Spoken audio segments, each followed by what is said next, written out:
we're back. Hey, Catelin. Yeah, we're back. It's wonderful. So welcome back to Cocktails, Tangents, and Answers. I've been listening to a lot of podcasts, and they generally always say the name of the podcast at the beginning, and I'm like, oh crap, we should probably do that. A lot of them have really standard openings, and I'm kind of glad we don't. I was listening to one the other day, and they did their standard, like, you know, welcome to this podcast. Did you have it memorized? And I'm so-and-so, yeah. But then they, like, had a break, and they were like, I don't really have any banter today. And the other's like, I don't either. And it feels weird and awkward, and it's now awkward for everybody. And so they're like, well, then let's just jump into the news. And they jumped into their news, which is one of their first segments. And I was like, oh my God, no banter. No banter. No banter. We would die. That's all I come for. I'm not actually smart at anything else. You're smart at a lot of things. All right. So today. Name four. You can. Name four things that you're smart at. It's like smart ass, smart Alec. No, Smarty pants. I was going to say you're smart at gin. You know a lot about gin. You are smart at different things in HubSpot than I'm smart at. You've gotten really good with a lot of things there. You are smart at, I don't know if it's smart, but empathy and compassion. Those are more qualities, I guess, than you're smart at them, but you know how to do that, and a lot of emotional intelligence. I'm intelligent at emotions. There we go. What I really wanted to do is just like parlay this into a compliment corner for me. So thank you for indulging me. Check. We have managed to do that. So yes. I think if I was gonna emulate one quality of yours, it would be your ability to just say the thing. Like when people get sassy to you, you're like, oh no, thank you. And then you just say, sorry, you're that's like, not what I meant. That's not how we're doing this. And then every time you do it, I'm like, why'd you yell at them? And you're like, I didn't yell at them. I just said the thing. And I'm like, you did just say the thing. I'm very aware. So that's all. Well, somebody compliment corner. Yes. Well, somebody who did not need that this week was Megan Kyle, who is with us today as our guest. She did a rock solid job of balancing creativity and simplicity in a presentation redo that she did with virtually no guidance. And I know that because I'm the one who gave her virtually no guidance, her and Zach. I just said I want it organized better, and it needs to be in sections, and it needs to be prettier. And I looked at it yesterday, and I was really blown away. So I did compliment her. Was this for one of our funnel organizations? Because I haven't reviewed that yet, and I'm really it is. It is for one of your clients, actually. So the organization is so much better. I just saw the comment. We'll have to back it into a template, which is great. And then I was also like, how fast could she redo this other one that we're meeting with somebody about on Friday? Because now I want all the templates redone because I've seen the pretty thing. So, and she dangled the carrot. Oddly enough, that ties in a little bit to our topic. So, right? Like your brand versus your social media brand. And this is really our brand versus our PowerPoint brand, which should be the same. And the answer for social media is generally that they should be, but what differences are there, and where should you stick to brand standards, and where should you have the freedom to maybe bend your brand standards or go outside of them? So Megan does this a ton for us and for our clients. She's been really great, and she's also a stickler for consistency and looking like you're supposed to look, which is why I'm very thrilled to have her here today. So that's going to happen. But before that happens, I think we need to have a cocktail. And I am excited about this one. I know. You're so excited about it that you couldn't stop talking about it last time. I know. Well, we've tried to record this like 3 or 4 times, and so I've been like waiting to talk about this cocktail. You haven't been waiting, though. You've been talking about it. No, I have been. You're right. I'm very bad at waiting. So what's really fun is this is an old school cocktail. Like this is like 50s, like after dinner dessert drink for sure. And then in the 70s, when I grew up, back in the 1900s, it was a pie as well. So it was a boozy, like whipped cream pie with I think it was like I'm pretty sure it was a chocolate crust, like crushed chocolate cookies or something. Like Oreo crust. And then I always just picture the little shaved. Oh, the like, chocolate shavings. Up top. Yeah. I had to learn how to do that. I probably learned how to do that when I was like 6 or 7, which is for your grasshopper skill. pie. Yep, it's a skill you can take with you. All right, so the drink is the Grasshopper. I don't know if we've said that yet. Not this time, we haven't. I'll give a little background, and then you can tell us how the heck you make this thing. Okay. But Megan had this one at Fizzys in Omaha, so I am super excited. She was not born in the 1900s. We'll just leave it there. She's one of our younger employees, but she's really good at what she does. And anytime she tries like a classic old school thing, I just get excited. Because my old man is just like, my old man game is strong this year.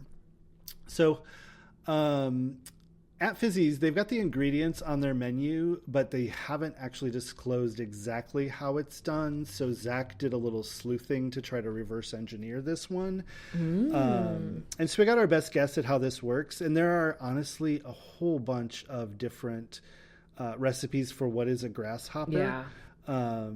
But it's really that creme de menthe or that mint liqueur is the key to it. And then you can upscale it to make it as milkshakey or as not milkshakey as you want to.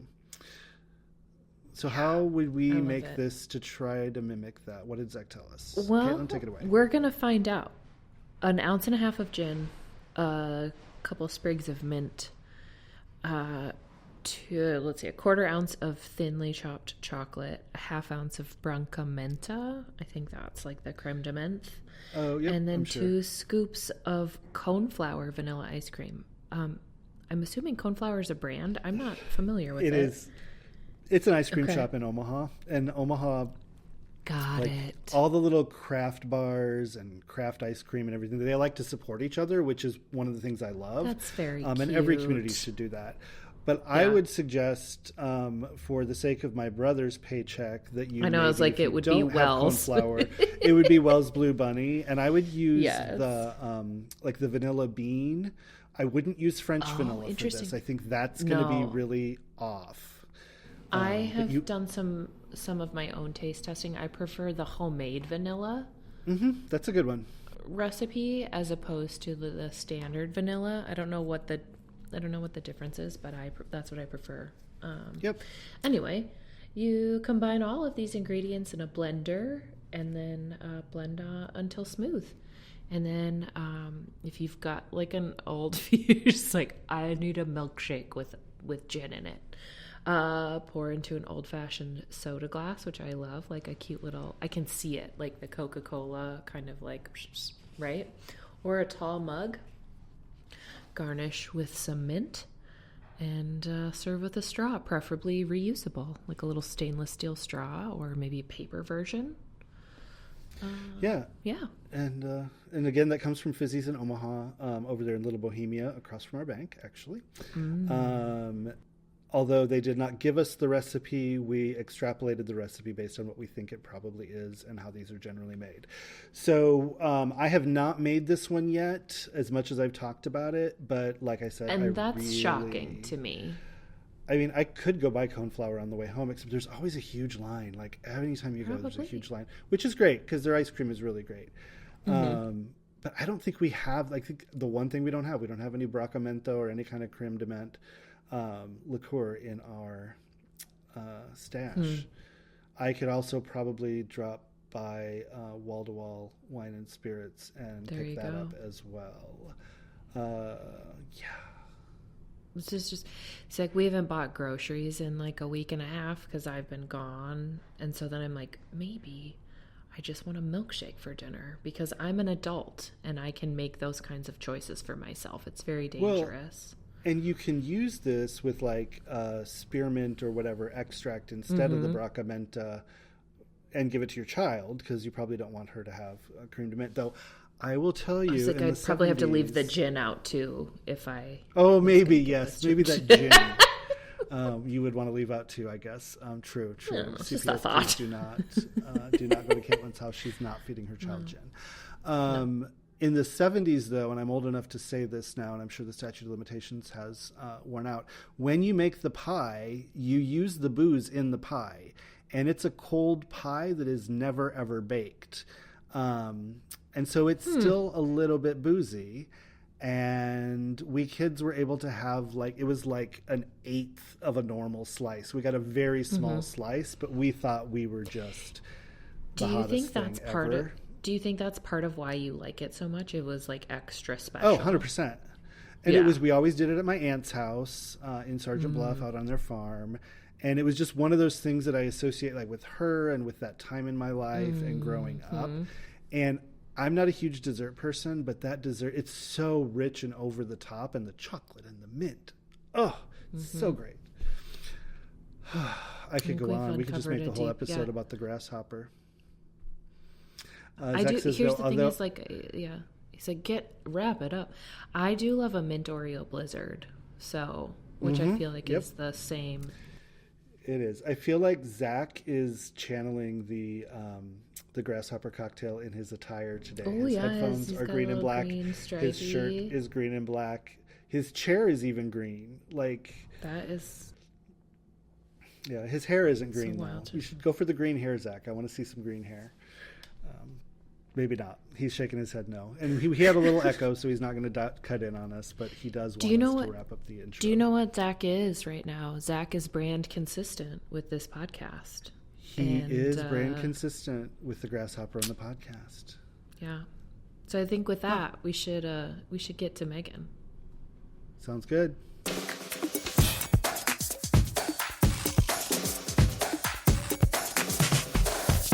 And we're back. And we've got Megan. Hey, Megan. Hello. Hopefully you don't find the introduction embarrassing, but she's our baby Mackey. And also kind of give away her. Age, but that's okay. So, Megan, branding and social media. What's the deal? Okay. Well, especially with things like tools like Canva and things like that, a lot of people are being able to take their own, social media into their own hands and not have to hire an agency, or they'll have, someone being able to create content a lot easier, which is really great about those tools. But there's also things like, oh, hey, I love this template, but it has nothing to do with my brand, doesn't look like my brand. And when I post it, people are like, who is this? I don't recognize this brand at all. So there's a really fine balance that a lot of people aren't aware of. So when those tools are really helpful for producing content, especially, for smaller businesses that don't necessarily have the budget to hire outside help for their social media, it's also things that they have to be taught, I think, a little bit in order to have that brand integrity, because a lot of the things that we're seeing in terms of social media nowadays is there's inconsistent branded look for photos. So, like I said, the templates don't include your branded colors or your branded text, or just things don't feel necessarily related to all the other content that you're putting out. And it looks a little bit disjointed as a representation of your brand. So it's like that. I would say it's like that restaurant that has all the plates are different, except they didn't do it on purpose. They just did it because they were cheap. And those were the plates they could get. And it doesn't make sense because hodgepodge can make sense as a brand depending on who you are. Achieving but that it actually has balance to be an is organized really tough. Right? You have to know what you're doing. We tried to do some mismatch things in our home decor, and it just ended up looking junky because it wasn't curating that kind of aesthetic takes sometimes more work than doing it consistently, following, you know what I mean? Which is why it's so important to be strategic 100%. And not rigid, but follow the rules that someone who's smarter than you has created, which is why I just do whatever Megan says. Yeah, and that's one of the things that I'm always big on, and I know we do this, and you've worked on a couple brand guidelines for folks, is having those photos in there, like examples of photos. Like the first time I did this with a company, they were like, what? And I was like, no, like, are they, first of all, are they observational photos, or are they like I'm posed for it? Like, is it like I just happened by and it's editorial and I captured it, which is always my favorite because it just feels a little more genuine? Or is it something where people are looking at the camera and they are aware, like, that they're being, photographed and that type of thing? And they're like, I didn't even know those were two different things. I'm like, oh God, here we go. That's the thing. I think, Rich, in your kind of metaphor, that really hits on when you're more intentional and you put more thought behind your content, it feels more authentic. When you're more consistent with your brand, people recognize it and they're like, yeah, this is the brand that I have come to know. But when it's like Catelin kind of said, when it's more of a like hodgepodge collection of different posts or templates that people have created and put together, it just feels sloppy. And that's not necessarily how you want your brand to come across. And it's not just with the style of brand, like in terms of like the photos or templates that they're using. It's also, copywriting. Does the tone or the voice match the brand persona that you've kind of created? A lot of people, and again, like a lot of people aren't necessarily copywriters. Like luckily we have a few amazing ones at Antidote that we can turn to, but people who don't have that, if you don't put the intention behind it, it can get kind of, again, like a little bit disjointed from your regular brand. Yeah, and I started as a writer, and it can take a lot to get that voice of another client and to shift from one to another. But you can define it. Like you can write down what you sound like, just like you can if they're a person. And yeah, it's especially when you've got like text only, like if you're looking at, either a Twitter or even a Facebook where it's text heavy sometimes, those things have to work together. What about like, and this is my biggest pet peeve, I'm looking at our discussion notes, but, and one of the things when we do an audit, the first thing we look at is their profiles and consistency. I was just going to say, I just did a social audit for a potential client the other day. And one of the biggest things in terms of like the scoring on there is profile setup and like the branding. And so what that would kind of entail, at least in our terms, is do you have a profile picture? Is it kind of the same across your social platforms? Do you have a banner, like a hero image? Is that, telling who your brand is and like an aesthetic and like an authentic way that's kind of either, evoking emotion or kind of using that real estate to do a call to action or something. And then another one, which I guess I didn't realize how many people don't fill it out, but like the about sections on like Facebook or like Twitter, it's maybe like 2 or 3 words. And then I'm like, you have so much potential to put that in there. That's where people go to learn more about your brand. And Google looks at that. That's going to show up in your Google search results. Like, don't leave it blank. That's just terrible. But essentially, all of those things should be consistent across your platform. So no matter if your consumer is going on Facebook to your profile, or if they're going on Instagram, or if you have TikTok, like it should all feel the same. I mean, there are a little bit of nuanced things that, based on the platform that I think should be a little bit different. But in terms of like branding, that should all really read as true to what your brand has kind of positioned itself as. Well, and it's like just it's owned media, right? Like you don't have to do anything to get that. Like you don't have to rely on anyone else to make sure at least that like bare minimum stuff is consistent. And it's just, it's such a missed opportunity when folks don't have that filled out. Yeah, I think so too. Like it's just it's your face to the world. It's like having a storefront and not bothering to put your sign on the door. Like, come on, how hard is that? Let me ask you a quick question though, since we're on like branding and profile pictures and things like that. So obviously most people, a logo as a profile picture for a business makes the most sense because then I know it's you, consistent across platforms. I know it feels like you. How do you feel about things like taking a white version of our logo or a black version of our logo and putting it on a green background for St. Patrick's Day and on a red background for Valentine's Day and all of that? I think, I mean, obviously social media, the purpose of it is supposed to be like kind of fun. Like it's not as serious as I think some businesses take it. And I think they're really lacking like what the true purpose of social media is. I think it, you know, it should be flexible, and that's what brands are, you know, made for, which obviously like having a brand guideline is really useful in those kind of things to like see what in terms of like contrast ratios or like what is accessible and putting your logo on things. So I think, you know, in terms of flexibility and just like using social media for its purpose, I think it's really particular about situations, because I think if that content makes sense for your brand, there's a way to kind of go about it, whether that's including, you know, just a little icon of your logo or your full logo, but reducing it more to like a smaller piece and letting more of the photo speak for itself or something like that. But I don't think it's the green light to go crazy. Yeah, I would agree. So I think you said something really key there, like if it fits your brand. And that's really about knowing who you are.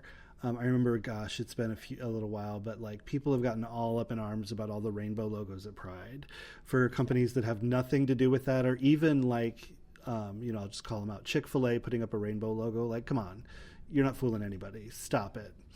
And I think that's where like an Irish whiskey brand going green for St. Patrick's Day. Okay, I totally get it. It fits your, like that's a solid brand fit. But like a whiskey brand, like going all hearts and red for Valentine's Day, I have a lot of questions. Yeah. Like, seems like that could go into a dangerous territory very fast. So maybe not. That would be like I think Facebook specifically has like the profile banner, like things where you can, on your profile picture, where it's like a specific season, it'll like change for a week. Okay, fine with that. But if it's like a month long, 2 month long, or it's a forever thing, that's not representing your brand in the best way. Yeah, I think I might be the outlier. Heart, I'm like, I don't know. You hate them? I hate them. Consistent and screw it. Yeah. Yeah, I don't know. Yeah, I'm okay with it as long as it makes sense. If you're a gift-giving kind of thing, you probably have more opportunities than others. But most brands would have maybe a 1 or a 2 season or time when they should really do that. And then it can still go over the top.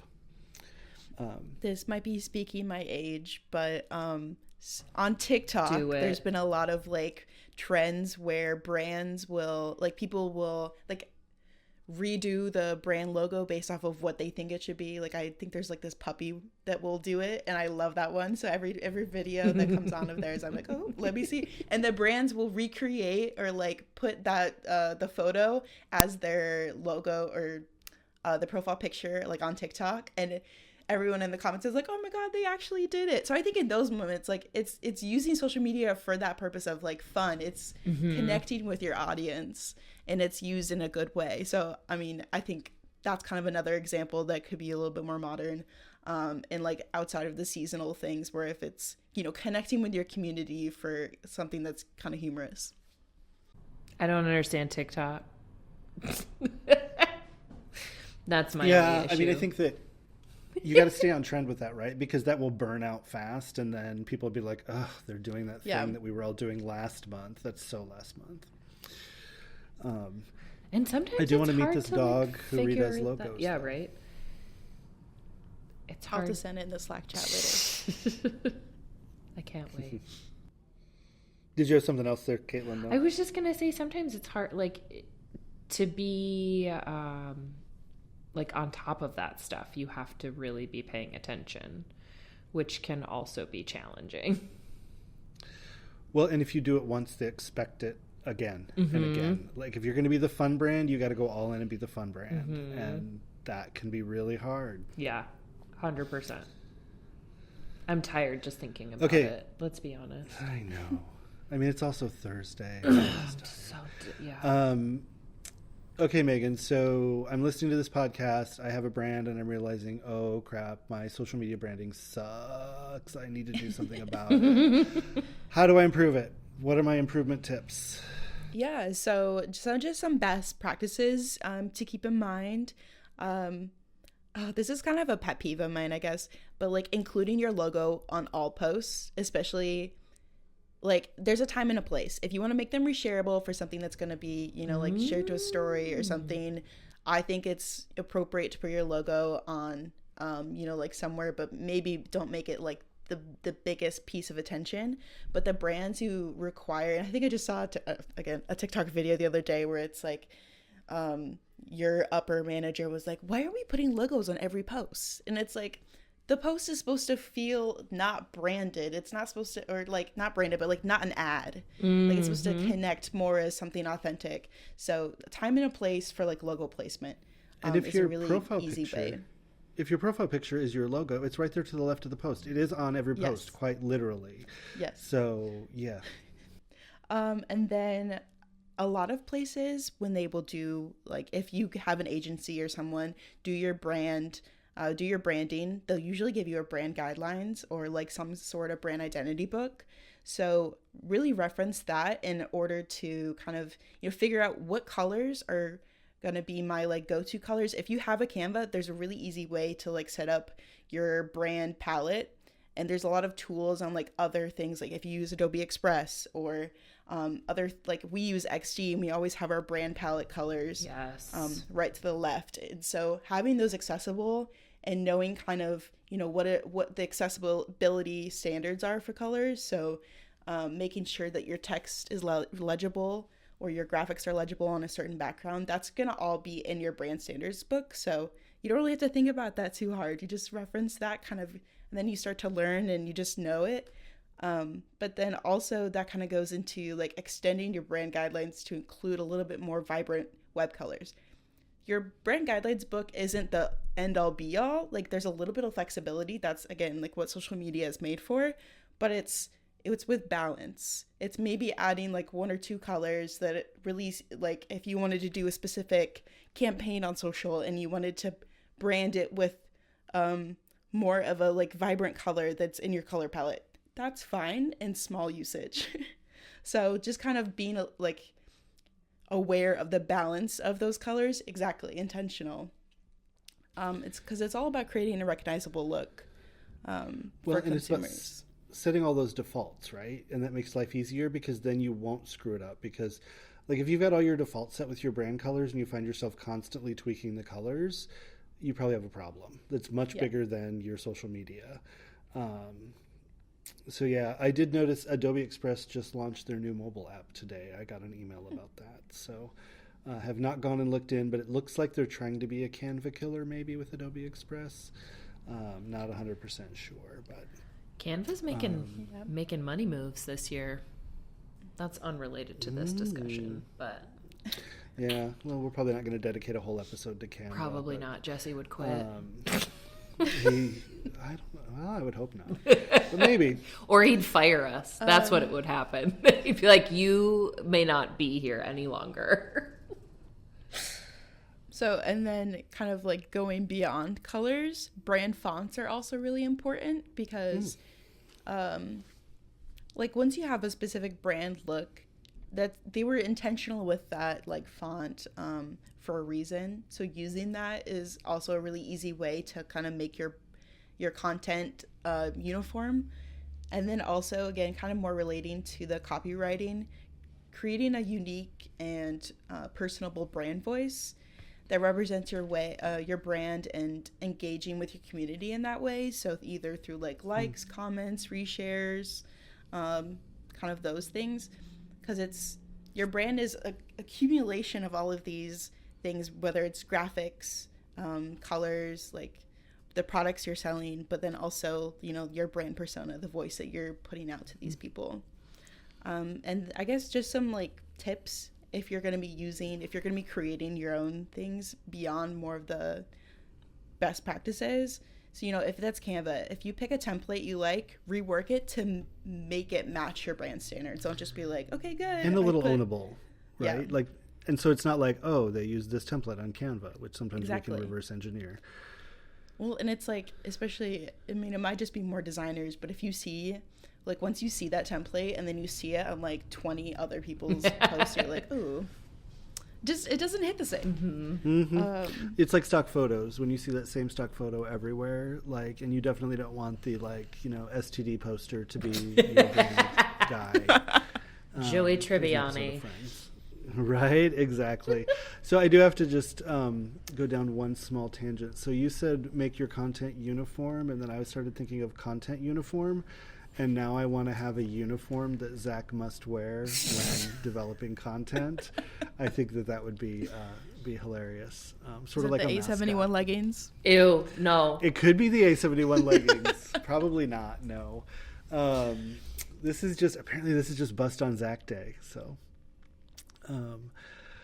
all good. That's really great stuff. So, thank you, Megan, for coming and hanging out with us. And talking through this. It's fun that you just did a social audit, so you've kind of this stuff is all fresh in your mind. But for me, it looks like your biggest things are it doesn't really matter what tools you use, just stick with your brand, define your brand, be consistent across platforms, and just really understand what you look like, sound like, act like, and keep that going. People have personalities, brands have personalities, and just make sure that is there all over your audience. Yeah. Cool. And I think just a last tip, if you are really wanting your agency because you feel really comfortable with them, infer about whether or not that they would help you kind of figure out your social voice, whether that's with pre-made templates or kind of helping you figure out what that persona voice is going to be. A lot of those people are already have processes that they can help you with. So reach out to your agency or whoever did your branding to start with and see if and even if you're small, even if you're small, having a freelancer or a couple of freelancers or even just a one-time project with an agency to be hey, I don't have a ton of money, I can't hire you on a retainer, but I really just want you to define all of this for me as a package. Most agencies would be more than happy to do that, and I know we would be more than happy to do that. Be happy to do it. We would. We do. We do project work all the time. And we love branding and we love consistency. So Megan would be the one just pulling all that together for you. All right. Well, thanks, Megan. Thank you. Good talking to you. And we will hopefully see you again on another episode. That is it for another episode of Cocktails, Tangerines, and Answers. You can find our agency at Antidote_71 on all of the socials, where Maggie is in charge of our brand consistency, and she's doing a dang fine job of it. If you have questions you'd like to send our way, you can head to ctapodcast.live or to shoot us a message, or you can leave us a voicemail. Please leave us a voicemail on our hotline, 402-718-9971. Yeah, we just keep begging. Just please Nobody tell does. me anything. Doesn't even All have right, to be a dirty little secret. Yeah, and speaking of future episodes, our next one is coming up in a couple of weeks, since we do have these on in every 2-week schedule, like good people. And it will be about the importance of a productive and comfortable workspace. So, not talking about with a Corona Rita? It will be a Corona Rita, which I'm sure, I think Jesse's probably had a Corona Rita at his workspace at one point. But kind of stepping outside of the marketing realm, he's probably had a Corona at his workspace at one point and a margarita at one point. I don't think he's done them together, but we'll have to check in. We stepping have, a little bit back. Not at our desks, though. Yeah, not at our desks. But stepping a little bit back into something a little bit everybody can kind of join in with and understand. We're not going to be marketing specific. It's just really about how our space impacts us and why that's important. So yeah, see you in 2 weeks with our Corona Ritas and our new topic.